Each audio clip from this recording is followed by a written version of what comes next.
What's up, everybody? Happy Monday, happy Labor Day. This video you're watching is part 4 of the Year in Wrestling 1999. I'm going to talk about King of the Ring 99, Bash at the Beach 99, ECW HeatWave 99, and Fully Loaded 99. And a little bit about SummerSlam. I'm going to start it off with King of the Ring 99. Took place from Greensboro, North Carolina on June 27th, 1999. King of the Ring tournament qualifying matches. X-Pac defeated Hardcore Holly by disqualification to go on in the King of the Ring tournament. Billy Gunn defeated Ken Shamrock in another King of the Ring tournament match. So Billy Gunn goes on to the finals to face X-Pac, his former friend and DX member. Up next, Kane defeated, I guess Billy Gunn and X-Pac did not go to the finals yet, because there were more King of the Ring matches. Kane defeated The Big Show in the King of the Ring. And then the Road Dogg defeated Chyna in another King of the Ring match. King of the Ring semifinals matches. Billy Gunn defeated Kane. And X-Pac defeated Road Dogg Jesse James. And in the finals, Billy Gunn defeated X-Pac to become the 1999 King of the Ring winner. What did it do for Billy Gunn? Not much. He didn't get much of a push. His big push was a match against The Rock at SummerSlam 99, which I'm sure he lost. So Billy Gunn, he was a King of the Ring winner. It's history, it's in the books. He did win a King of the Ring, but it didn't really help his career. Up next, a tag team match with the Hardy Boys defeated Christian and Edge. It was a good tag match. I enjoyed it. WWF World Heavyweight, not World Heavyweight, I'll just say WWF Champion, The Undertaker, defeated The Rock in a tag team match for 100% control. The winner had to give up his position as CEO of the WWF. Shane and Vince McMahon took on Stone Cold Steve Austin in a handicap match. And Stone Cold had to, if he lost, Stone Cold had to give up his position as the CEO of the WWF. Stone Cold got screwed. The briefcase, when he tried to grab it, he was about to win. Briefcase automatically, magically rolls up higher and higher. So Stone Cold could never grab the briefcase. So he got screwed by somebody. And Mr. McMahon and Shane McMahon ended up winning the match and getting the briefcase. So Shane and Vince defeat Stone Cold Steve Austin at King of the Ring 99. That was the main event. If I'd grade King of the Ring 99, I'd give it a C+. I enjoyed it. Up next, I'm going to talk about WCW Bash at the Beach 99, which took place on July 11th, 99. And this was definitely one of the worst WCW pay-per-views I've ever watched. It was god-awful. First match at Bash at the Beach 99 was Ernest Miller defeating Disco Inferno. Nobody cared. That match should have not been on pay-per-view. Television champion Rick Steiner defeated Van Hammer. Again, a match I didn't care about. U.S. champion David Flair, somehow he became the U.S. champion, defeated Dean Malenko. In that match, even though Dean Malenko is a great worker and maybe pulled out a decent match in David Flair, but I doubt it. Anyways, David Flair shouldn't have been in the ring ever. because he just did not pick up the business and he was not a good wrestler. Up next, Rey Mysterio Jr. and David Flair somehow defeated Dean Malenko to retain the U.S. title. Rey Mysterio Jr., Conan, some guy named Swall, and Brad Armstrong defeated the team of the West Texas Rednecks, Kurt Hennig, Bobby Duncombe Jr., Barry Windham, and Kendall Windham in an elimination 8-man tag. So basically, Rey Mysterio and Conan were the rap guys, and Brad Armstrong was, I guess he turned into a rap guy too. And their tag team partner was, I think some guy WCW trained from Master P's posse. His name was Swole. And that match was god-awful. That 8-man tag elimination match where you had the rappers against, or rap against country and whatever. Nobody cared. Dave Finlay won a Junkyard Hardcore Invitational match. And this Junkyard Hardcore brawl was very, very stupid and a waste of money. WCW actually had a helicopter with a camera on it shooting down at the Junkyard and showing guys fight. It was stupid as hell. And during that Junkyard Hardcore match, the Sandman actually broke his arm or leg in it. So it was dangerous and should have never happened. DDP World Tag Team Champions Diamond Dallas Page, Bam Bam Bigelow, and Kanyon defeated the team of Chris Benoit and Perry Saturn. And Bam Bam, Kanyon, and DDP were allowed to defend the titles as a 3-man team, just like the New Day is. After that, another god-awful match should have not been on pay-per-view. Buff Bagwell defeated Rowdy Piper in a boxing match. It was god-awful, and it was hard to watch, and it was boring.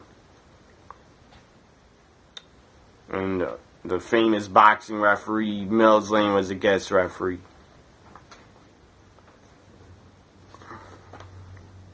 The main event was also pretty damn boring, I thought. Macho Man Randy Savage and Sid Vicious, they were part of Team Madness. Sid Vicious returned to WCW at Great American Bash 99 and joined Team Madness. I think he did.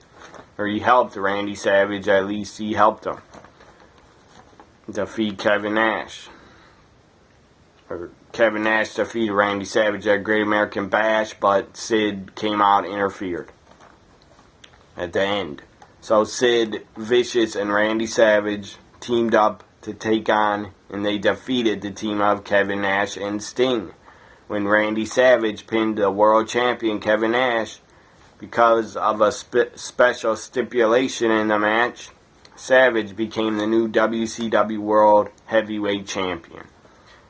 So there you go again with the WCW World title in 99 changing hands again. And it changed hands way too damn often. So Macho Man is the new WCW World Champion. And he would not hold on to it long. I think a couple days later, or in early August, Macho Man would lose the world title to Hollywood Hogan on a WCW Monday Nitro. I think WCW in 99 did more title changes for their world title. They did way more world title changes than even the WWF did. And the WWF did a lot. So that was Bash at the Beach 99. If I'd grade it, I'd give it an F. Because I thought it fucking sucked. It was really boring. And just a god-awful pay-per-view. And they booked it like, whoever booked Bash at the Beach 99, they booked it like they didn't care anymore. Now I'm going to talk about a good pay-per-view that happened in July. And it was ECW's HeatWave 99. Took place from Dayton, Ohio, July 18th, 99. This was a week after Bash at the Beach, and Tommy Dreamer even cut a promo at HeatWave 99 and said how he watched Bash at the Beach 99. He watched it and he fell asleep because it was so damn boring, and I agreed. It was. Thank God I didn't order Bash at the Beach on pay-per-view, because I would have fell asleep. But I did order ECW HeatWave 99. First match was pretty damn entertaining and a good pace tag match. A good pace, quick, fast, action-packed tag match to kick off HeatWave 99. Chris Chetty and Nova defeated Danny Doring and Roadkill. It was a good tag match. You had Lita come out with, she was a manager, I guess, of Danny Doring. Lita came out. She was Miss Congeniality, I think was her name. So Lita was out there with Danny Doring, and Danny Doring gets down on one knee before the match and proposes to her and claims he's in love with her and proposes and gets given a condom from Roadkill as a ring, so he puts a condom on Lita's finger like it's a ring. I thought that was pretty fun.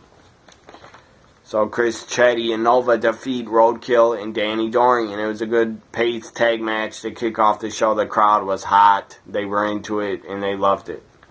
Up next, Jazz defeated, this was intergender action. Jazz defeated the sexiest man on earth, Jason.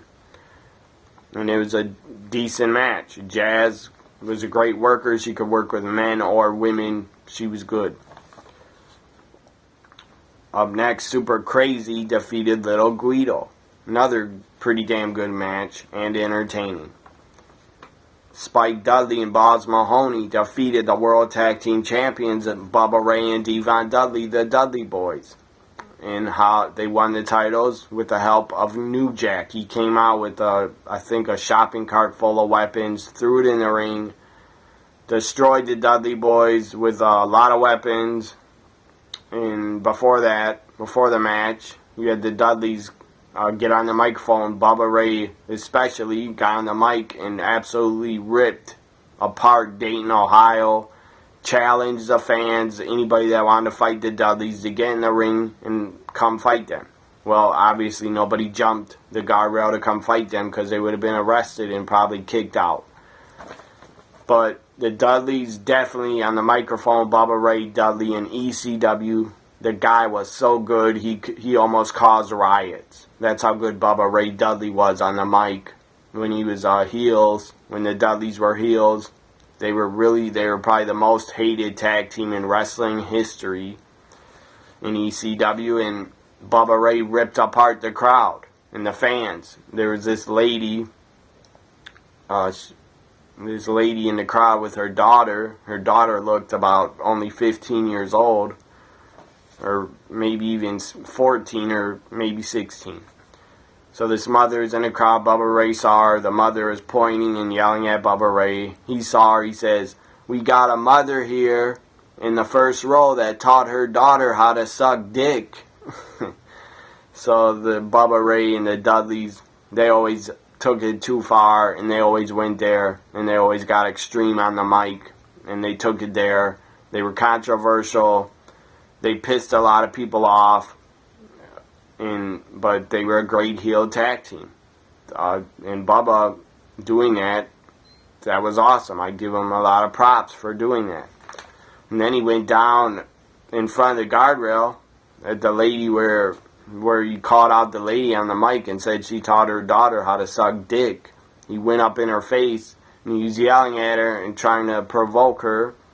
And she was flipping him off, and somebody threw a drink on the Bubba Ray. Someone threw a drink on him. Somebody in the crowd, I think some fat guy, threw a drink on Bubba Ray Dudley right in his face. So then he was pissed, and I believe he spit. He actually spit at the mother and the fat guy. And then he started calling out the fat guy and said, "You want to fight me, you fat fuck?" And then he basically started challenging and calling out the fat guy and owned him on the microphone. So that happened before the tag team title match, which was pretty damn entertaining. And the Dudleys could take it that far on the mic because it was ECW. And hell, they were on pay-per-view, so why not call out some of the fans and use profanity. Up next, after Spike and Boss Mahoney win the tag team titles, before that, Bubba Ray and Devon brought 2 tables in the ring to powerbomb Spike and Boss through them, and they freaking drenched the 2 tables with a lighter fluid. Then they set the 2 tables on fire. I think Bubba Ray was trying to powerbomb Boss Mahoney. He couldn't get him up all the way because the guy was heavy. So he dropped him on his neck. Basically dropped him on his neck. And he didn't go through the flaming table. But they lit the flaming table and sprayed more lighter fluid on it for Spike. So the flames got really high. And then Devon powerbombed Spike through the flaming table. So that was awesome to see. But Spike and Boss win the tag team titles. But they would not hold them for very long. They would lose them in August of '99 when ECW got on TNN. I think it was their first or second show on TNN.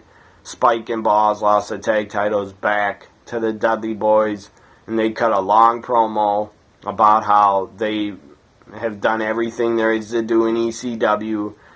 And then they ripped the ECW fans and said how they are leaving to the WWF, and they were showing up on Monday Night Raw with the ECW tag team titles. And then Paul Heyman came out, was standing on the outside of the ring like he wasn't gonna allow the Dudleys to take the tag titles of the WWF. So then the Dudleys called Paul Heyman out and basically said, "You can't do nothing about it. We're taking your tag titles to Monday Night Raw." And he did some speech about legends become gods and gods become immortal in the WWF or something like that. And then Francine actually came out and Tommy Dreamer, and Paul Heyman was holding them back, and the Dudleys and Bubba Ray started ripping. Bubba Ray started ripping on Francine and and Bubba Ray even said to Tommy Dreamer, when we broke Beulah McGillicuddy's neck, and they did that in '98, when we broke her neck, we snuck in her hospital room and we felt her up when she was passed out, sleeping or something. He goes, me and Devon snuck in there and felt her up. So that really pissed off Tommy Dreamer. Then he really wanted to charge the ring and fight.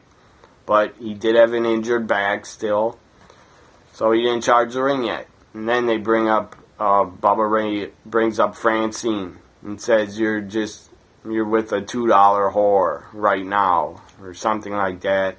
And that really pissed off Tommy Dreamer because he was dating Francine at the time. So then he finally charges the ring and takes on the Dudleys alone for the tag team titles. And then Raven appears. Raven comes out of the crowd, hits the DDT on one of the Dudleys, 1, 2, 3.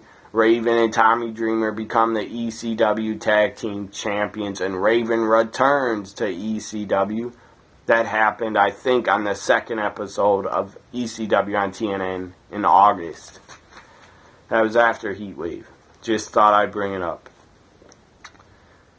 Up next, World Champion, ECW World Champion Taz defeated Yoshihiro Tajiri, and they had a great match. I enjoyed it. It wasn't that long, but it was good. Rob Van Dam and Jerry Lynn, the main event. RVD and Jerry Lynn teamed up and defeated Lance Storm and Justin Credible in the main event. If I grade HeatWave, I give it a B. I enjoyed it. Now I'm going to talk about WWF Fully Loaded 99. Which was crazy because you had 5 titles on the line and every single title changed hands. Took place July 25th, 99 from Buffalo, New York, and the crowd was great for Fully Loaded. They were really into the show and it was a hot crowd. And that's always a good thing for a pay-per-view or a Monday Night Raw, to have a hot crowd that's into the entire show. If they're not into the entire show, It's really hard to watch, and if the crowd is dead, it's even harder to watch. Because just great crowd reaction, no matter what anybody says, great crowd reaction makes the show better. First match, Jeff Jarrett defeated Intercontinental Champion Edge to win the title back. He lost it to Edge in Toronto at a house show. Before Fully Loaded, Acolytes defeated the World Tag Team Champions, the Hardy Boys, to win the tag team titles. D'Lo Brown then defeated European Champion Minion to win the title. I don't know why Minion was a European champion. That made no sense. But whatever. He was. Big Boss Man then defeated Hardcore Champion Al Snow to win the Hardcore title. So that's 4 title matches and 4 new champions. The Big Show then defeated Kane. Was not for a title. Ken Shamrock then defeated Steve Blackman in a Iron Circle match. This was basically a circle of cars. They had their lights on and they were fighting in the circle of cars like a street fight. Pretty cool match to watch, but it wasn't that good, and I don't think it's very long. And after the match, Steve Blackman, I believe, got in one of the cars and tried to leave and backed up and hit Ken Shamrock with the damn car. So Ken Shamrock basically goes flying. He didn't go flying in the air, but he got hit, basically fell down on the ground because he got hit by a car. And then Steve Blackman drives off like a coward. Up next, tag team match. This was like the battle of D-Generation X, or who could keep the name of DX alive. The team of X-Pac and the Road Dogg teamed up and defeated the team of Chyna and Billy Gunn for the rights to D-Generation X, so X-Pac and Road Dogg would keep the rights to DX. They would get back together anyways. Before 2000, DX would reunite with Triple H and Stephanie. But I don't think Chyna was in it. Or maybe they were just called, I don't know, Vince joined them and Shane joined them and Tori was in them. So they were like a corporate, I forgot the name of their group. They were like a corporation with DX mixed together. Except Chyna was not in the group and she was not involved because Triple H, in his storyline, was married to Stephanie McMahon because he drugged her in a car and married her in Las Vegas. And then eventually, I'll talk about that in my next video, how Stephanie McMahon would turn on her father at Armageddon. So up next was Triple H defeating The Rock in a Falls Count Anywhere match and a strap match. It was decent, but it was too many gimmick matches in one match, 2 gimmicks. It was kind of stupid. So, main event was WWF Champion Stone Cold Steve Austin defeating The Undertaker in a first blood match. And I believe if Undertaker lost, Vince McMahon had to leave the WWF forever.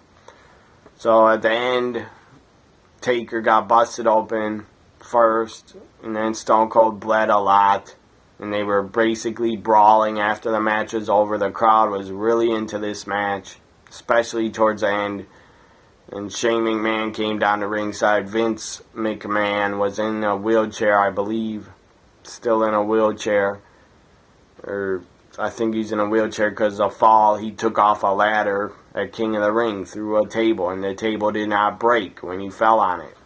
So Shane comes down, Undertaker drills Shane with a right hand, takes out Shane. And then Stone Cold and Taker are still brawling, and they're both bleeding profusely. But Stone Cold is still the champion because he won. And then they put the camera on Vince's face, and he started crying because he had to leave his company that he built. Anyways, and then Taker ends up leaving. Everybody leaves. Stone Cold throws Vince in the ring Vince gets on his feet, Stone Cold shakes his hand, and he's shaking his hand, and then he stunners him. Crowd goes crazy, pay-per-view ends. If I grade Fully Loaded, I'd give it B+. I enjoyed it. And you had 5 title matches. I was wrong. 5 titles did not change hands. Only 4 did. So 5 title matches and 4 changed hands. That was a pretty exciting pay-per-view. Was Fully Loaded 99. Now I'm going to talk about a little bit about SummerSlam. Not the entire show. I'll just talk about half. Because I'm not going to run down every single match anymore. On my videos, I'm not going to talk about every single match on every single pay-per-view. I'm going to just talk about the main events and other matches that I enjoyed on it. At SummerSlam 99, these are the matches that I cared about and I'm going to talk about. The Tag Team Turmoil. That was an entertaining match. I'm going to just look up who the hell won it because I don't remember. Hardy Boys were in it. Edge and Christian was in it. Viscera was in it with Minion, I believe. The Acolytes were in it.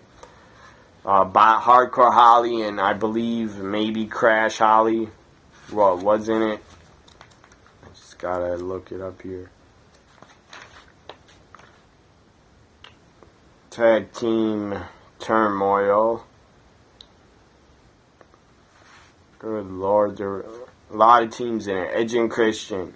The Hardys, Minion and Viscera, Draws and Prince Albert, Crash and Bob Holly.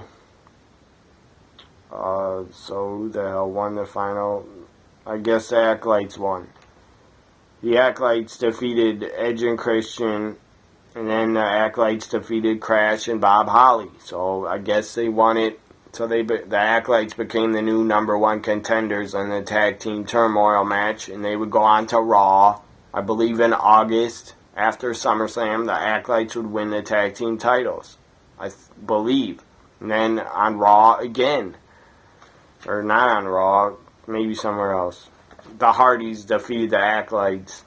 So I don't even know who the hell the Tag Team Champions were at the time of SummerSlam. Because the tag titles, I don't think, were even on the line. The Acolytes, they defeated the Tag Team Champions, the Hardys. The Hardys defeated them on Raw in July to win the titles. In a shocking upset victory. So the Acolytes win the titles back at SummerSlam. And that was a Tag Team Turmoil match. And Jeff Jarrett defeated Intercontinental Champion, or Jeff Jarrett was Intercontinental Champion, and Jeff Jarrett defeated the European and Intercontinental Champion at the time, D'Lo Brown. D'Lo had 2 belts. He was a pretty good wrestler. He became way better in '99, and I believe early 2000, D'Lo Brown was pretty good in the ring. But Jeff Jarrett and Deborah was acting like she was no longer with Jeff Jarrett. Then she came out and hit D'Lo Brown, or Mark Henry came out, took the guitar away from Deborah, I think, and smashed the guitar over his friend D'Lo Brown's head. So Mark Henry smashed the guitar over D'Lo's head, and Jeff Jarrett would become the Intercontinental and European Champion by defeating D'Lo Brown. And Deborah, Mark Henry, and Jeff Jarrett would all walk together to the back. Other matches at SummerSlam 99 I enjoyed were, Lions Den match. Ken Shamrock defeating Steve Blackman. That was entertaining. And they had weapons all around the Lions Den for the Shamrock or Blackman to use. And they did use some of the weapons. They had nunchucks, kendo sticks, I believe a trash can, and something else. Chains, whatever. Next, I enjoyed Test against Shane McMahon. This was a pretty damn good match. Shane McMahon does a flying elbow off the top rope through a table, or through the Spanish announce table on the outside. That was a great spot. And Shane McMahon always did pretty crazy stuff, crazy ass spots. He could have really hurt himself, but he did it, I guess, to entertain the fans. So Test versus Shane McMahon, that was pretty damn good. And Shane McMahon started feuding with Test because Test started dating, and the storylines Test was going out with Stephanie McMahon. And then he proposed to Stephanie on a SmackDown, I think, or maybe a Raw. He proposed to Stephanie. She said yes. So Test and Stephanie were going to get married. Now my stupid phone is ringing. I'm not going to answer it. So I'll just talk about that in my next video. The Test and Stephanie wedding. I believe that happened in November, late November. That did not happen on Raw. Now I'm going to, what the hell else? So I enjoyed Shane, Test, and I enjoyed Tag Team Turmoil at SummerSlam, and I enjoyed the main event.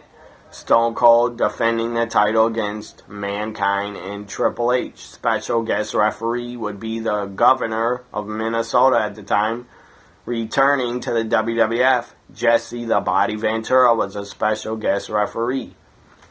And obviously, he still loved wrestling because he didn't have to come back because he was a goddamn governor.